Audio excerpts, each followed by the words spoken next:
नमस्कार, स्वागत है आपका। आप देख रहे हैं जेएनएन न्यूज़ में राजेश्वर चौहान। और आज मैं वहाँ हूँ जहाँ से संविधान लिखा गया था। जी हाँ, बाबा साहब ने यही संविधान लिखा था। उसके मैं आपको दर्शन भी कराऊंगा। और आज उसी उपलक्ष्य में राष्ट्रीय सम्मान सभा रैली का आयोजन किया है उनके मानने वाले लोगों ने। जैसा आप देख रहे हैं इस वक्त स्टेज पर भाषण चल रहे हैं और बाबा साहब के मानने वाले लोग हैं, उनके अधिकारों के लिए आज भी लड़ाई हो रही है। क्या वाकई ये दुर्भाग्य नहीं है कि 70-75 साल बाद भी अगर हम एक कम्युनिटी की बात करें तो आज भी उन्हें अपने अधिकारों की लड़ाई लड़नी पड़ रही है। बाबा साहब ने तो संविधान में सारे अधिकार दे दिए गए थे, फिर आखिर कहाँ खो गए? क्यों आज भी उन्हें इस तरह की सभाएं करनी पड़ रही हैं अपनी मांगों को लेकर? क्या आने वाली सरकार का ये दायित्व नहीं था कि इनके अधिकार इन्हें जो संविधान में लिखे हुए हैं वो इन तक बहुत खूबसूरती से पहुँचे जाएं? पर देश बदल रहा है, परिवर्तन शायद यही है कि इनके अधिकार कहीं खो गए। उस परिवर्तन में रोज लोग और राजनेता और पार्टियां बाबा साहब का नाम लेते लेते शिखर तक पहुंच गईं, इवन मुख्यमंत्री तक बने इसी कम्युनिटी से लोग। पर उस पद पर बैठने के बाद इन्हीं लोगों को भूल जाते हैं। दुर्भाग्य है इस देश का। आप देखिए, मैं बात कराने की कोशिश करता हूं कि कुछ लोगों से कि आखिर वजह क्या रही है। क्या नाम है आपका? सर जयप्रकाश कुमार। 75 साल बाद भी अगर हम एक कम्युनिटी की बात करें, उन्हें अपने अधिकार के लिए इस तरह की सभाएं करनी पड़ रही हैं, सरकार से दो एक होना पड़ रहा है, कैसे देखते हैं आप? सर ये मानसिकता की बात है। ये अब सोचने की बात है कि हम जैसा कहते हैं कि जब भी हम विदेशों में जाते हैं तो विदेशों में हम अगर बताना रहता है कि आप कहाँ से आए हैं तो हमें बताना पड़ता है कि हम भीमराव अम्बेडकर जी के बर्थ प्लेस से आए हैं। और भीमराव अम्बेडकर जी का जो बैकग्राउंड है, जिसको हम लोग जानते हैं कि वो दलित समाज से आते थे, उनकी हालत, दलितों की हालत क्या है वो किसी से छुपा नहीं है। अगर आप भी किसी चैनल से जुड़े हैं, आपको भी पता है कि आज भी हमारे दलित जो नली साफ करते हैं उसमें घुस के साफ करते हैं, कोई टेक्नोलॉजी नहीं है। तो हम कितने पीछे हैं। कहाँ आज के डेट में आप देखिएगा कि ट्विटर के जो मालिक हैं उन्होंने धरती से आसमान एक कर दिया है, और हम भारत के रहने वाले लोग आज भी वही हैं जहाँ 75 साल पहले थे। जो 75 साल पहले थी वही दशा आज है। आज आज़ादी के 75 साल बाद भी ऐसी दशा है। क्यों सरकार हक नहीं देती हैं? कहाँ खो गया? क्या वोट बैंक की राजनीति बना के रख दिया बाबा साहब को? ये हमारे समाज के लिए बड़ा ही सोचनीय विषय है कि आज़ादी के 75 साल बाद भी हमारी दिशा और दशा को बिगाड़ने की पूरी कोशिश की जा रही है। जो संविधान बाबा साहब ने पूरे देश को दिया, जिसमें महिलाओं का, बच्चों का, हर जाति वर्ग का ध्यान रखा, फर्क नहीं किया। उन्होंने उसको नज़रअंदाज करते हुए उन्हें जो सम्मान मिलना चाहिए था, देना चाहिए था, वो अभी तक नहीं मिल पाया। बाबा साहब ने इस स्थल पर 26 अलीपुर रोड पर, जहाँ पर उन्होंने अंतिम सांस ली, संविधान लिखा, उनकी अंत्येष्टि को मुंबई में करा गया, जिससे कि लोगों को पता न लगे, लोगों को में जागृति ना आए कि भाई उनके संविधान निर्माता, उनके संविधान पिता का अंतिम संस्कार करने के लिए भी उन्हें उस बात को छुपाया गया। तो उसी बात को जागृत करने के लिए हमारा आज दलित समाज जागृत है, एकीकृत है। महापरिनिर्वाण भूमि के माध्यम से राष्ट्रीय अध्यक्ष जो हमारे इंद्रेश गजबैये जी हैं, पिछले 18-20 साल से संघर्ष कर रहे हैं। मैं भी इस संघर्ष में शामिल हूँ पिछले 15-17 सालों से। आपकी कुछ उम्मीद है? हाँ, उम्मीद है। हम इस बंगले का जो राष्ट्रीय दर्जा मिलना चाहिए, राजघाट जैसा हमें सम्मान हमारे बाबा साहब को मिलना चाहिए, वो हम लेकर रहेंगे। जय भीम, जय भारत। सबसे पहले जो बाबा साहब को सम्मान मिलना चाहिए वो हम लेके रहेंगे। फिर बात वहीं आ जाती है कि ये सम्मान क्या ज़बरदस्ती मांगना चाहिए? क्या वाकई बाबा साहब इस काबिल नहीं कि उन्हें सरकार खुद पे खुद वो सम्मान दे दे? वाकई इस काबिल हैं। नतमस्तक तो हो जाते हैं बड़े बड़े नेता, पर जब बात सम्मान की आती है तो कहीं ना कहीं दरकिनार कर जाते हैं। इसी कड़ी में और लोग हैं। क्या नाम है आपका? मेरा नाम दीपक फुलझोले, मैं महाराष्ट्र से हूँ। अच्छा, बाबा साहब के सम्मान की जो लड़ाई चल रही है इतने साल बाद भी, बाबा साहब ने तो इस देश को चलाने की विधि बता दी, उसके बाद सम्मान की लड़ाई क्यों आखिर? ये तो बहुत सालों से चलते आया हमारे लोगों पर एक अत्याचार है, और ये तब तक पूरी तरह से ख़त्म नहीं होगा जब तक हम अपनी पूरी एकजुट से इस लड़ाई को जीतने के लिए तैयार नहीं हो पाएंगे। तब तक बाकी लोगों को हम पर होने वाले जो अत्याचार हैं वो चलते रहेंगे।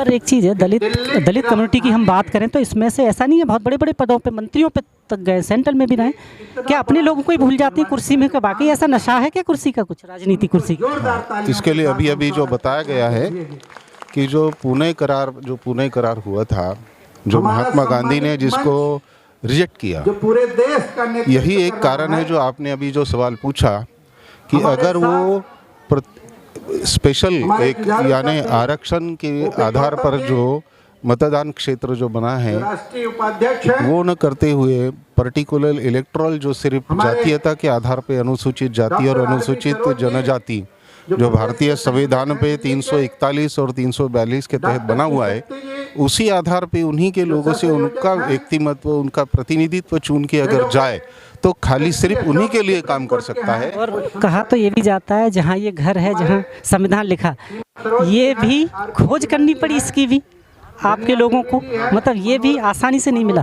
ये भी नहीं मिला। अभी ये गजभिये साहब, इंद्रेश गजभिये जी है, और उनकी इस उपलब्धि पे बहुत बड़ा अभिनंदन की बात है हमारे लिए और उनके लिए भी, जो संघर्ष करके ही मिला, बिना संघर्ष से नहीं मिला। ये भी संघर्ष जारी है और संघर्ष से नहीं मिला।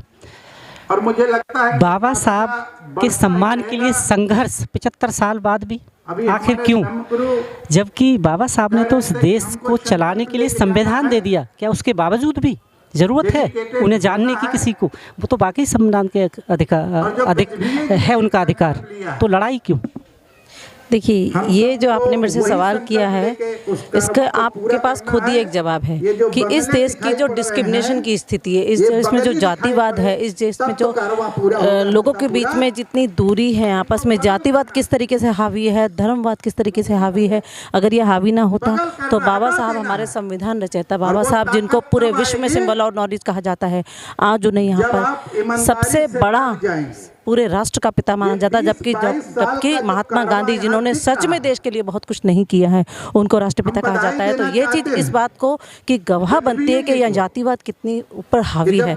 85% होने के बावजूद भी SC ST के साथ इतना डिस्क्रिमिनेशन होता है, ये पूरी तरह से उस बात की गवाही देता है। देखिए, वाकई दुर्भाग्य ये है कि अगर आज़ादी के 70-75 साल हो गए हों, क्या बाबा साहब को बाकी लीडरों के सामने कम आंका गया या उनकी महिमा को कम करने के लिए सब किया गया है? क्या बाबा साहब की महिमा को कम करने के लिए बाकी नेताओं के सामने? बाबा साहब पहले जो भेदभाव होता था बाबा साहब की जनता के साथ, आज भी भेदभाव हो रहा है, और भेदभाव के तहत उन्हें माने जो दर्जा मिलना था अभी तक दर्जा नहीं दिया जा रहा है। बाबा साहब के संविधान के तहत पूरा भारत चल रहा है, लेकिन भारत के लोग आज भी कास्ट फीलिंग और उनको अभी भी माने वो दर्जा नहीं दे पाए यहाँ पे जो देना था यहाँ पे। हाँ, उसी के लिए यहाँ पे संघर्ष चल रहा है, संघर्ष कर रहे हैं, संघर्ष जारी है और संघर्ष कहाँ जाएगा देखते हैं। बाबा साहब के लिए आज भी बाबा साहब को मानने वाले लोग संघर्ष कर रहे हैं उनके नाम के लिए। सरकार हर समय प्रतिमाओं को तो प्रणाम करती है, पर अधिकारों की जब बात आती है इस कम्युनिटी की, तो अधिकार कहाँ खो जाते हैं? देखिए क्या है कि हर सरकारें आती है, सिर्फ बाबा साहब का नाम यूज़ करती है, मालाएं डालने जाते हैं, लेकिन जब बाबा साहब का नाम खत्म होता है तो दलितों को वो एक साइड कर देते हैं, चुनाव लड़ते हैं उनके नाम पे, बाबा साहब के नाम पे, लेकिन उन्हें बाद में भूल जाते हैं। ये आज वही परिस्थिति है जो आज मध्य प्रदेश से आए हमारे डॉक्टर इंद्रेश गजभिये जी जो संघर्ष कर रहे हैं, ये आज पहले से होता तो कहीं सरकारें आज तो चल चुकी है। क्या उन्होंने बाबा साहब के ऊपर ध्यान दिया? क्या नहीं दिया, क्योंकि आज ये आवश्यकता है कि सभी जो दलित जो आज चुनाव लड़ रहे हैं उनको सोचना चाहिए कि बाबा साहब के नाम तो हमने कहीं लिया है, उनके नाम पर कई हजारों करोड़ों रुपए लिए हैं और हमने पद पाए, लेकिन हम अब वक्त आ गया है बाबा साहब को देने का, तो हमें सबको मिलकर पूरे देशवासियों को देना चाहिए। बाबा साहब ने तो फ्रीडम ऑफ स्पीच दी, पर दिल्ली में आप देख रहे हैं कि एक मंत्री थे, उन्होंने कुछ बोला और उनकी कुर्सी चली गई। आजकल की राजनीति का तो ये सिमटा हो गया है। देखिए, लोकतंत्र में आजकल जातिगत भावनाएं जो ज़्यादा चल रही है और अपने ही आदमी अपने वालों की टांग खींचने में लगा है, इसी के कारण दलितों का वो जो 21वीं शताब्दी में भी जातिवाद चल रहा है खुलकर। हाँ, बिल्कुल चल रहा है। अभी गाँव खेड़ों में तो जाओ, आज भी छुआछूत चल रही है, लेकिन भाजपा जोर जोर से चिल्ला के कह रही है कि जातिवाद नहीं है। मैं कह रहा हूँ कि जातिवाद जोर शोर से है, और भाजपा जब भी इस देश में आई है जातिवाद फैला है। पर एक चीज़ देखने को मिलती है, जब मैं खुद कवर करता हूं तो मैं ये देखता हूं कि अगर दलित कमेटी में बिखराव बहुत है, बिखराव बहुत है इस कमेटी में, लोग नई नई पार्टियां बना के बैठ गए, एक मंच पर क्यों नहीं आते सारे लोग? अगर एक मंच पे आ जाए तो तादाद बढ़ेगी आपकी। धीरे धीरे आप सब समझने लगे हैं, और ये जो संगठन है उनको एक करेगा, एक ने एक, वो जो जिस हिसाब से प्रताड़ित हो रहे हैं उन्हें एक होना पड़ेगा, एक मंच पे आना पड़ेगा। मैं मध्य प्रदेश से जगदीश जाम्बेकर, बाबा साहब के राष्ट्रीय सम्मान सभा परिवहन भूमि का सेक्रेटरी हूँ प्रदेश। सभी को एक मंच पर आना पड़ेगा, और एक मंच पे जब तक नहीं आएंगे सम्मान नहीं मिलेगा। कुछ और लोगों से मिलवाऊंगा इसी कड़ी में, और इसी कड़ी में मेरे साथ एक और शख्स हैं, बात कराते हैं, जानते हैं आज के यूथ बाबा साहब के बारे में कितना जानते हैं। क्या वाकई नारों में सिमट के रह गए बाबा साहब, या आज भी कुछ ऐसे लोग हैं जो उन्हें पढ़ते हैं? क्या नाम है आपका? अभिषेक जाटव।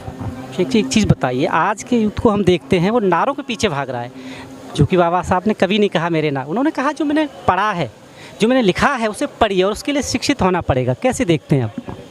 मैं ये समझता हूँ कि वो दौर कुछ और था और आज दौर कुछ और है। बाबा साहब अम्बेडकर जिस दौर में रहे, शायद उस दौर में वो सारी चीज़ें नहीं थी जो आज हैं। आज राजनीतिक ताकतें जिस हिसाब से समाज के ऊपर शोषण कर रही हैं, शायद उस दौर में इस तरह की चीज़ें नहीं थी, क्योंकि आज समाज को बहुत कुछ हासिल हो चुका, उसके बाद भी वो शोषण का शिकार है। देखिए, मैं ये समझता हूँ शिक्षा तो चाबी है ही, लेकिन ज़रूरी नहीं है, देखिए ये बात शायद बहुत सारे बुद्धिजीवियों को बुरी लग जाए, ज़रूरी नहीं है कि जो बात बाबा साहब अम्बेडकर कह के गए वो आज वर्तमान के समय में हमें करनी पड़ी है। बहुत सारी चीज़ें समय के हिसाब से बदलती हैं, बदलाव भी बहुत ज़रूरी, बदलाव की बहुत ज़रूरत है। ज़रूरी नहीं कि जो बाबा साहब अम्बेडकर कह गए वही काम हम करेंगे। परिपेक्ष, वो एक कहावत है ना कि आप पैदा हुए और पैदा होकर आपको एक पेड़ पकड़ा दिया गया और आपने उस पेड़ को पकड़ लिया। अब आगे चल के आप बड़े हुए और बड़े हुए और बड़े हुए, और किसी ने पूछा भाई तुमने ये पेड़ क्यों पकड़ रखा, कि भाई सदियों से चला आ रहा है। तो ऐसा नहीं है।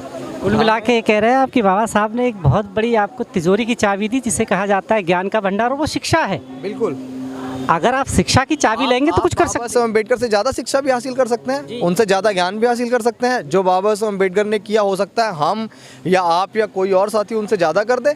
तो ऐसा नहीं है, समय के हिसाब से परिवर्तन ज़रूरी, और आज के समय में बड़ा परिवर्तन हुआ, नौजवान जाग रहा है, ये बड़ा परिवर्तन है। पर कई बार मुझे खासकर मैं जब बात करता हूँ तो बाबा साहब के बारे में बहुत कम जानकारी है लोगों को। जैसे मैंने पहले कहा कि सिर्फ नारे लगाने में वो आगे रहते हैं, पर उनसे पूछ लिया जाए कि क्या क्या था, कहाँ क्या किया, नहीं बता पाते। तो दुख तो होता है जब ये चीज़ें सामने आती हैं आज की। मैं ही समझता हूँ जो इतिहास नहीं जानते वो इतिहास आगे दोहरा भी नहीं सकते हैं। बाबा साहब अम्बेडकर को पढ़ने की ज़रूरत है, बाबा साहब अम्बेडकर को अपने जीवन में उतारने की ज़रूरत है, उनके चित्र को पकड़ने की ज़रूरत नहीं है। अगर मैं जय भीम का नारा बहुत ज़ोर से ना लगाकर बाबा साहब अम्बेडकर को पढ़कर अगर अंदर खाने भी काम करूँगा तो ये भी परिवर्तन है। लेकिन आजकल मैं ये समझता हूँ दिखाना भी बहुत ज़रूरी हो गया है, क्योंकि आजकल बहुत सारे लोग ना कमज़ोर समझते हैं बहुजन समाज को, जो हालांकि है नहीं, जो इस देश में अपनी बहुत बड़ी आबादी रखता है।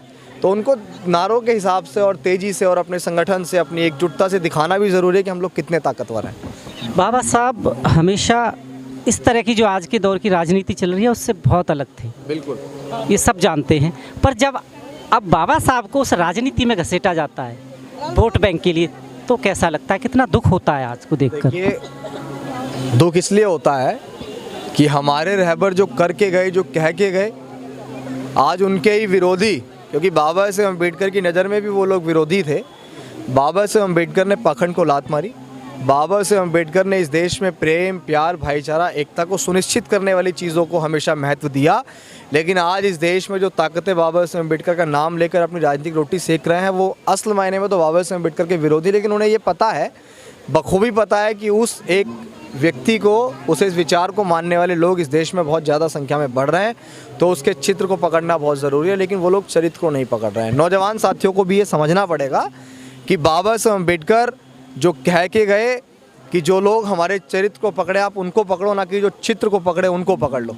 क्या परिवर्तन होगा? होगा, परिवर्तन जरूर होगा। परिवर्तन इस कड़ी में होगा कि जैसे आज हम युवा हैं, अभिषेक भाई है, हम हैं, तो हमारा एक उद्देश्य है कि हम गांव-गांव जाते हैं, कैडर करते हैं, तो हम उस चीज़ को देखते हैं कि आज भी जो हमारा समाज सोशल मीडिया पे युवा भले ही जागरूक हो, लीडर भले ही जागरूक हो, लेकिन जो समाज है वो अभी भी जो गाँव में दूर दराज में है उनको अभी कुछ पता नहीं है ना, अच्छी स्थिति उनकी नहीं है अभी। नहीं अभी ये इसको स्वीकार न करना पड़ेगा, और जो मंचों से भाषण देते हैं उनको भी स्वीकार करना पड़ेगा।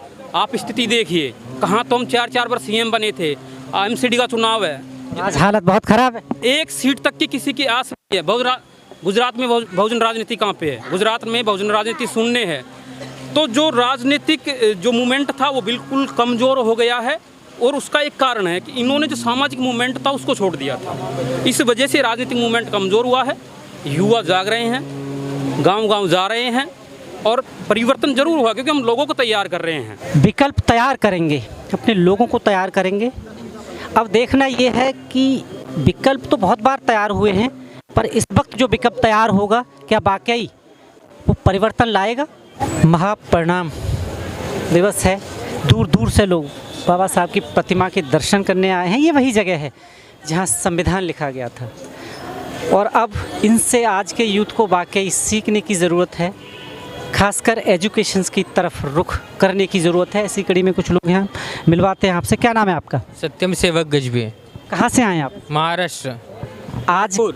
आज के दिन के बारे में क्या जानते हैं? आज बाबा साहब की परिनिर्वाण भूमि में जो है हम आए हमको श्रद्धांजलि देने के लिए, और ज़्यादा से ज़्यादा हम चाहते हैं कि हर जगह बाबा साहब का जो भी कार्य है हम युवा पूरा करना चाहते हैं। आजकल बाबा साहब को लोग सिर्फ राजनीति या वोट बैंक के लिए यूज़ करते हैं। आपने देखा भी है, उनका नाम सिर्फ वहाँ लिया जाता है जहाँ उनको फ़ायदा हो। कितना दुख होता है अब ये देखकर, क्योंकि उन्होंने तो बहुत कुछ दिया समाज को, और पूरे समाज को, किसी एक कम्युनिटी को नहीं दिया, पूरे समाज को ही दिया उन्होंने। बिल्कुल जी बिल्कुल। आज महिलाओं की जो दशा जो बाबा साहब की वजह से है कि वो राजनीति से लेके हर क्षेत्र में हैं। अगर वो नहीं देते उन्हें वो अधिकार, तो आज शायद चूल्हा चौका ही कर रही होती। उन्होंने जो अधिकार दिया, आज यहाँ हम खड़े हैं तो उनकी वजह से ही है, और जो नौकरी पे है, जो खाना खाते हैं, ये सब उनकी बदौलत ही है। उन्होंने इतना स्ट्रगल किया हमारे लिए, पूरे दुनिया के लिए, तो हमें भी उनके नक्शे कदम पे चलना है, पढ़ना है, लिखना है, और आगे हमें बढ़ाना है, जागरूक करना है समाज को। उनकी वजह से हमें ड्यूटी करते हैं तो उनकी वजह से हमें छुट्टी यहाँ भी मिल रही है, मैटरनिटी लीव, पैटर्निटी लीव, ये सारी उनकी वजह से ही हो रहा है। अच्छा, और खासकर ये है कि उन्होंने उस वक्त भेदभाव नहीं किया, हर समानता का अधिकार सबको दिया, कि अगर ये अधिकार किसी इस महिलाओं के तो और महिलाओं को भी, ये सबको दिया। महामानव का काम क्या होता है? महामानव का ये काम होता है, वो अपनी जाति नहीं देखते, अपना लिंग नहीं देखते, या अपनी भाषा नहीं देखते। जितने भी दुखी लोग हैं इस संसार में, उनका कल्याण हो, ऐसी उनकी धारणा होती है। और वो जब से वो समझ जाते, तब से जीवन के अंत तक वो मानव कल्याण के लिए काम करते हैं। आज का दौर जो है वो हम देखते हैं कि सिर्फ जयकारों तक, उद्घोष तक रह गया है बाबा साहब को। वो पढ़ना नहीं चाहते, वो उनके बारे में जाना, वो कुछ लोग ऐसे हैं, मैं अच्छी तरह जानता हूँ और बता भी सकता हूँ आपको, इन्हें अपने फंडामेंटल से राइट ही नहीं पता, और जब राइट ही नहीं पता तो किससे लड़ोगे आप? देखिए ऐसा है ना, हमारे भारतीय समाज में एक वो है, मतलब कि आपको मानना है, जानना नहीं है। मतलब मूर्ति को माला और विचारों को ताला, उन्होंने कभी नहीं कहा था आप ऐसा करिए, उन्होंने कभी नहीं कहा था। लेकिन हमारे लोगों का यही मानना है कि हमने मूर्ति, मतलब आज हम यहाँ आए, हमने फूल चढ़ाए, हमने बहुत बड़ा काम करा, अंबेडकर जयंती पे पार्लियामेंट में जाएंगे, फूल चढ़ाएंगे। लेकिन उन्होंने कहा कि जागृति की ज्योति निरंतर जलती रहनी चाहिए, मतलब उसका खंडन नहीं होना चाहिए। तो ये भी देखा गया है, आपने देखा होगा, मूर्ति तो लगवा देते हैं पर उसकी फिर हालत नहीं देखते, क्या हालत हो जाती है। जी सर, मैं तो मूर्ति के विरोध में हूँ। मूर्ति लगाने से पहले हमें लाइब्रेरी खोलनी चाहिए। लाइब्रेरी में डॉक्टर अंबेडकर है, मूर्ति में नहीं है, ये समझना चाहिए। जहाँ शिक्षा है वहाँ बाबा साहब, इसलिए थोड़ी बाबा साहब के लिए, बाबा साहब की लाइब्रेरी खोलनी चाहिए, बाबा साहब के नाम की। खोलने जहाँ शिक्षा है वहाँ बाबा साहब ऑफिशियली हैं। बिल्कुल, तो शिक्षा में, हाँ शिक्षा में ही है। सही बात बोलो, मूर्ति लगाने से कुछ दिक्कत नहीं है, मगर मूर्ति के अंदर अगर ऐसा स्ट्रक्चर बना जाए जिसमें लाइब्रेरी भी हो, सब कुछ हो, तो कुछ उसमें कुछ प्रॉब्लम तो नहीं है। अगर मूर्ति, आजकल तो लोग मूर्ति लगा के भूल जाते हैं, उसमें पशु पक्षियाँ देखते हैं, आप क्या दशा हो जाती है। मूर्ति भी हो और मूर्ति का ऐसा स्ट्रक्चर बना हो जिसमें सब प्रकार के लाइब्रेरी हो, पूरी दुनिया भर के उसमें किताबें हो, जो कि बाबा साहब तो ज्ञान का भंडार थे, तो होना ये चाहिए उनकी छत्रछाया ज्ञान मिले। तो मूर्ति समझो अभी जैसे सरदार वल्लभ भाई पटेल का जो मूर्ति लगा है उसमें पूरा जो स्ट्रक्चर बना हुआ है वैसे ही स्ट्रक्चर हम बना सकते हैं ना। मूर्ति को अपोज करके हम क्या बता सकते हैं? बात मूर्ति की अपोज की नहीं है, बात मूर्ति की अपोज की नहीं है। बाबा साहब ने इसके लिए बोला था, एक विदेशी फिलोसोफर ने कहा था विचार मरता है आदमी मरता है ना, ये बोला था ना। तो उसका विचार नहीं मरता, लेकिन बाबा साहब ने इसको कहा है कि जैसे ही आदमी मरता है वैसे ही उसका विचार मरता है। वो क्यों मरता है? क्योंकि उसके विचारों का संवर्धन नहीं होता, उसके विचारों का प्रसारण नहीं होता, उसका विचारों का प्रसारित नहीं किया जाता। उस विचार पे कैसे चलना ये नहीं समझ में आता। आज के अगर हम आज के यूथ की बात करें तो आपको याद होगा, मैं बार बार दोहराता हूँ कि बाबा साहब ने आगरा अधिवेशन में ये कहा था, मुझे मेरे पढ़े लिखे लोगों ने, तो लोग समझते हैं कि पढ़े लिखे लोगों के लिए कह रहे हैं, पर उनका ये मानना नहीं था, लोग यही नहीं जानते। हम दोनों मुद्दे को साथ लेकर चल सकते हैं, बराबर, दोनों मुद्दों को साथ लेकर चल, बाबा साहब की मूर्ति को और बाबा साहब के विचारों को। जैसे अगर हम आधे हज़ार साल पहले अगर जब बुद्ध का अगर स्ट्रक्चर तैयार नहीं होता, मूर्ति नहीं होती, तो हमें पता ही नहीं होता कि बुद्ध कौन है। पता है जिस लेनी में, जब महाराष्ट्र में, पूरा महाराष्ट्र हो या पूरे भारत में जिस तरह लेनी में बुद्ध की जो मूर्तियाँ तैयार की हुई है, अगर वो नहीं होती तो हमें पता भी नहीं होता कि बुद्ध कैसे दिखते हैं। बराबर, तो उसी तरह अगर हमारी अगली पीढ़ी, अगर हमने बाबा साहब को कुछ रखा ही नहीं है, अब एक मूर्ति की बात नहीं कर रहा हूँ मैं, अगर किसी प्रकार की मूर्ति नहीं हो तो अगली आने वाली पीढ़ी पूछेंगे बाबा साहब दिखते कैसे थे। जैसे आज जो ब्लू प्रिंट थी, जो ये लोग जो सरकार ने मिला के आप कह रहे हैं कि लोग आजकल बिना सोचे समझे सिर्फ लाइन में चलने लगते हैं, ये पता नहीं होता कि लाइन जाएगी कहाँ। बराबर, हमारा मानना है मूर्ति लगाओ, लेकिन उसके साथ लाइब्रेरी बनाओ, उस मूर्ति का संवर्धन हो, उसे कोई चप्पल जूते का हार ना, जहाँ से लोगों को ज्ञान मिल सके। नहीं, बिना ज्ञान के अंबेडकर है ही नहीं। ये हमारे समाज को समझना ही होगा, और हमारा समाज खाली दिखावे में रह रहा है। मूर्ति, बाबा साहब ने खुद कहा मूर्ति अभी टूट जाएगी अगर विचार नहीं रहेगा जिंदा, तो क्योंकि विचार तो अमर रहता है। विचार, उनका विचार कौन सा था? इस भारत को विश्व में एक जो संदेश दिया बुद्ध के क्रांति से, समता, समानता, भाईचारा और न्याय, अगर ये रहेगा, ये विचार अगर किसी भी गांव में रहेगा कि जहां मूर्ति है वहां रहेगा, तो मूर्ति सुरक्षित रहेगी ना। मेरा मानना मूर्ति को नहीं है, मेरा मानना है कि जितना ज़्यादा हमें विचारों को रोपना है, यानी विचारों को जमीन में गाड़ना है, दिमागों में गाड़ना है, तो मूर्तियाँ अनंत काल तक रहेगी। और अनंत काल पर रहने के लिए आपको पढ़ना पड़ेगा, शिक्षित होना पड़ेगा। देखिए, इनका कहना है कि आप मूर्ति भी रखिए, पर साथ में जानकारियाँ ज़रूरी हैं, वहाँ लाइब्रेरी बनाइए। जी, बहन जी के बात से समर्थन है। हमारे लोग पढ़े हुए, अभी कम से कम 100% में से कम 80% लोग तो हमारे पढ़े हुए हैं, पढ़े लिखे हैं, पर कुछ लोग ऐसे हैं जो विचार अपने तक रखते हैं, सिर्फ पढ़ाना नहीं चाहते। पर बाबा साहब का तो ये था कि जितनी दूर तक विचार जाए उतना ज़्यादा। उसको सामने के लाने के लिए आप जैसे मीडिया है वो आप ला सकते हैं, और हमारी जो ऐसी पीढ़ी है वो विचारों को आगे लेकर चल रही है, जाएगी। और महिलाएं, हाँ जी, क्या नाम है आपका? ओम बालाजी। क्या कहना चाहती हैं बाबा साहब के बारे में, कितना जानती हैं आप? आज जो कुछ भी है बाबा साहब की वजह से है। आज हम जो आज़ाद घूम रहे हैं, छुआछूत सब कुछ हटा दिया बाबा साहब की वजह से है। महिलाओं को खासकर बहुत कुछ दे के गए बाबा साहब। हाँ जी, बहुत कुछ दे कर गए, समानता का अधिकार दिया, और इसी वजह से उन्होंने असेंबली छोड़ दी थी जब महिलाओं के अधिकार की बात आई। देखिए, कुछ बच्चे भी हमारे साथ हैं, हम बात कर रहे थे। क्या नाम है बेटा? खुशी। बाबा साहब को पढ़ा है, पढ़ते हैं, जानकारी है। कौन थे बाबा साहब? डॉक्टर भीमराव अम्बेडकर थे, उन्होंने संविधान लिखा था। संविधान लिखा था भारत का, जिस पे पूरा देश चल रहा है। पर अब बड़े होकर क्या बनना चाहते? मैं टीचर बनना चाहते। टीचर ही क्यों? क्योंकि बहुत सारे लोगों को शिक्षित कर सकते हैं।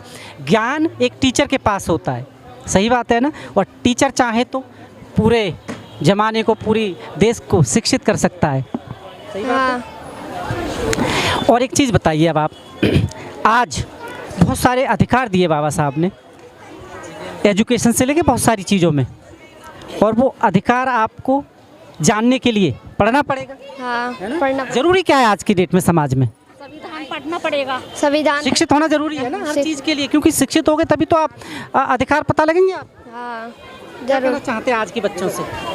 शिक्षित बनिए, शिक्षित बनिए, संघर्ष कर रही है, संघर्ष करें, संघर्ष करें। हाँ। देखिए, मैं भी यही कहता हूँ कि आज की कोई भी कम्युनिटी हो, बात एक की नहीं है, शिक्षा सभी के लिए है।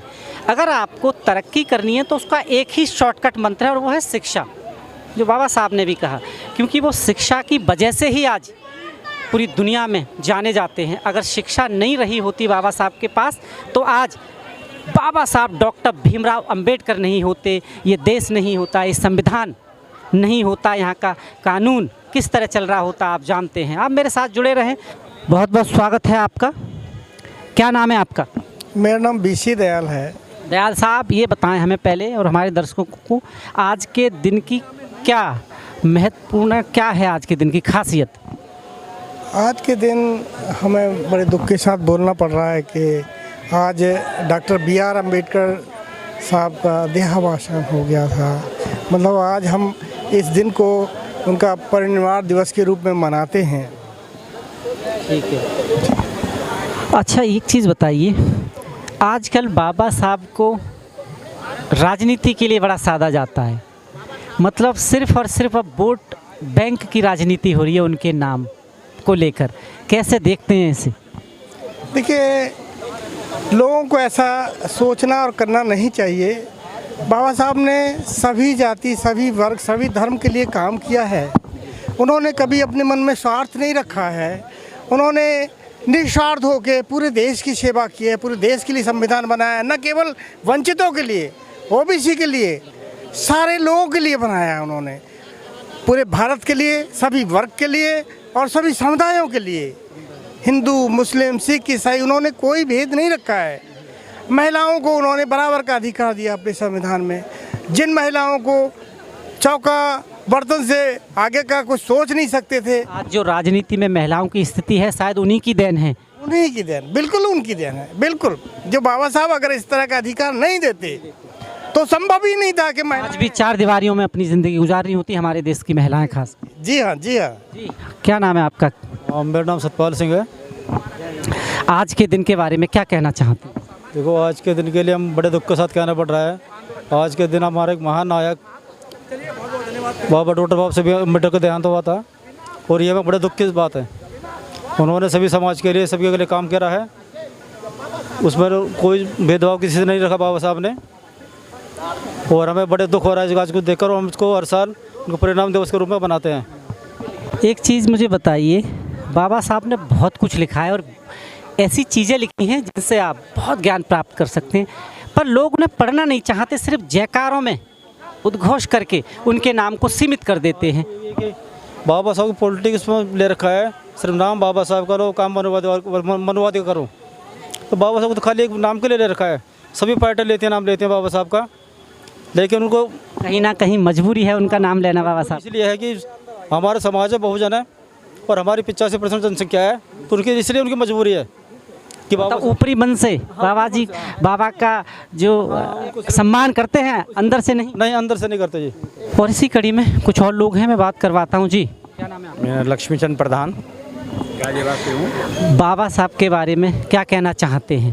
बाबा साहब की देन है जो आज हम इस स्थिति में, नहीं तो हमें तो कपड़े पहनने से, धन धरती सबसे वंचित रखा, और बाबा साहब ने किसी भी जाति धर्म से का वो नहीं किया, उपेक्षा नहीं की, सबको सम्मान दिया समाज में। और आज हम देखते हैं, आज ये देखते हैं कि दलित कम्युनिटी की बात करें तो वो कहीं ना कहीं आज भी स्थिति बहुत अच्छी नहीं है, पर उनके नाम से, बाबा के नाम से और लोग राजनीति का फ़ायदा उठा रहे हैं, और जिनको राजनीति में सही में अधिकार मिलना चाहिए उनको नहीं मिल पा रहा। उन्हें मिल नहीं रहा है, और ये तो सिर्फ राजनीतिक बाबा साहब को तो चेक बना रखा है, उसके नाम से वोट कर ले लेते हैं, और बाबा साहब के समाज को भी सम्मान नहीं मिलता, उनके हक अधिकारों का भी हनन कर रहे हैं। और आज जो संविधान जो ख़त्म हो रहा है, आज की जो व्यवस्था चल रही है, वो भारतीय संविधान को ख़त्म कर रहे हैं।